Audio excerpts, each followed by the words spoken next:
자, 그러면 아토피를 막는 식습관 이걸 좀 짚어주신다면요.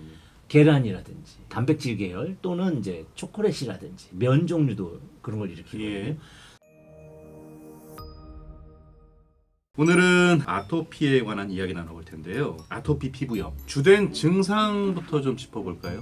일단 기본적으로는 이제 소양증, 가려움증이 있습니다. 아토피는 이제 주로 어린아이들, 태열이라고도 이렇게 표현을 하는 것이 영유아기에서 소아기까지 이렇게 걸쳐서 나타나게 되는데 2세 미만의 아이들이 나타날 때는 꼭 태독을 타고난 것처럼 울긋불긋한 정도 그런 것이 있고 등 같은데 팔 같은데 생기지만 2살이 넘어가면서는 이렇게 접히는 살에 많이 나타나죠. 그런데 공통적으로 영유아나 소아나 이제 가려움증을 기본으로 하게 되겠고요. 그러면서 이제 급성기에는 진물이 흐르거나 딱지가 않거나 뭐 이제 또 나중에 나이가 좀 들거나 오래 반복되면 태선이라고 하죠. 예. 살이 딱딱해지는 것 그런 증상들이 이제 주로 나타나게 됩니다. 국민건강보험공단에서 나온 조사인데 아토피 환자가 해마다 꾸준히 늘고 있대요. 5년 사이에 뭐 5.5%가 늘었다고 하는데 환자가 이렇게 점점 느는 이유가 있을까요, 특별히? 기본적으로는 서구화된 어떤 생활 방식에 문제가 있습니다. 저희 보험공단의 통계는 이제 국내 증가율이거든요. 네. 서구화되게 되면 이제 카페트 같은 거 있죠. 과거 이제 한옥 이런 데 살 땐 마루였잖아요.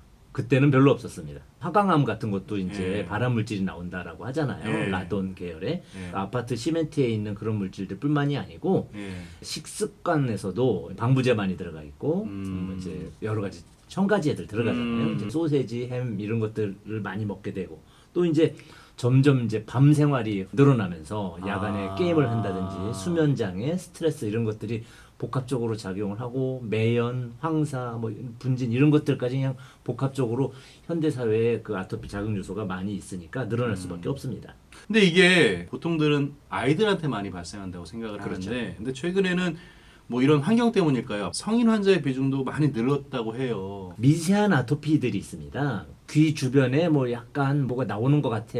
끈적끈적해. 아. 뭐 근데 컨디션 좋을 때는 없어. 눈 겉에가 찌물찌물 약간 색이 약간 빨간한데 나는 좀 비듬이 좀 많은데 네. 이런 정도가 아주 가벼운 아토피인데 모르고 어려서 지나가는 경우도 많이 있고요. 그러나 어쨌든 성인이 되어서야 비로소 뭐 손가락이라든지 네. 얼굴, 두피 아니면 여성 같은 경우 유두 같은 데에 이제 습진 형태로 성인형 아토피가 발생하는 경우들이 있습니다. 요즘 환절기잖아요. 환절기에는 더 주의가 필요합니까? 그렇습니다. 아토피는 기본적으로 이해하시기 쉽게 해드리면 열과 자극입니다. 그래서 내 몸에 어떤 자극이 일반인들은 평상시 주변에 있는 자극인 거예요. 먼지라든지 나일론이라든지 주변에 다 나일론으로 된 옷 입잖아요. 그렇죠. 그런데 그런 약간의 화학 제품이라든지 이런 것들이 피부에 닿았을 때 내 면역 체계가 그것을 외부에서 침입한 적군으로 인식을 합니다. 그래서 가려움이 있고 접촉이 있는 부위 또는 뭐 술을 먹던 따뜻한 뭐 햇빛을 쬐던 땀을 흘리던 해서 열감을 느낀 부위 그거를 적으로 오인을 해서 공격을 하죠. 그 자기 세포를 막 죽입니다. 그러면서 거기 딱지가 않고 뭐 물집이 생기고 헐고 하게 되는 것이기 때문에 당연히 이제 그 열과 이런 자극이 문제인데 특히 건조한 것도 자극의 원인이 됩니다. 그래서 온도, 스트레스 이외에 환절기에는 습도의 저하가 주 원인이 되므로 이제 집안에서도 이제 습도를 40-50% 이상으로 올려주실 필요가 있고요. 그리고 이제 건조기에는 면으로 된 옷을 꼭 입어서 네. 보습에 신경 쓰시고 목욕 후에 3분 이내에 반드시 수분 보충하고 이런 것이 환절기에 필요하죠. 자, 그러면 아토피를 막는 식습관, 생활 습관 이걸 좀 짚어주신다면요. 몸에 들어가서 열을 일으키기도 하지만 뭔가 이상 반응을 이제 느끼게 하는 식사 중에는 예. 계란이라든지 단백질 계열 또는 이제 초콜릿이라든지 면 종류도 그런 걸 일으키거든요. 예. 사람마다 다릅니다. 그러나 대략 그런 정도의 음식을 먹었을 때 예. 음식에 반응하는 분들이 있거든요. 그러니까 아토피성 알레르기를 일으키는 이제 음식들이 그런 종류들인데 그것이 경험적으로 예. 이제 아토피 증상을 유발한다는 뜻은 먹고 30분, 1시간 이내에 예. 최소한 몇 시간 이내에 반응을 보여야 되는 거죠.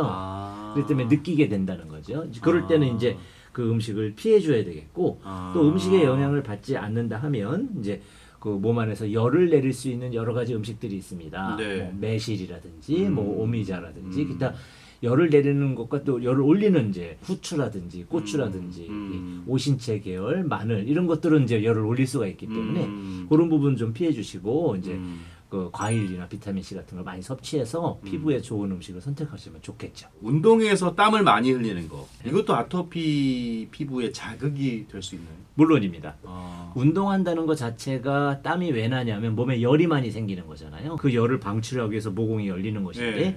그 열 자체가 문제를 일으키기도 하고 예.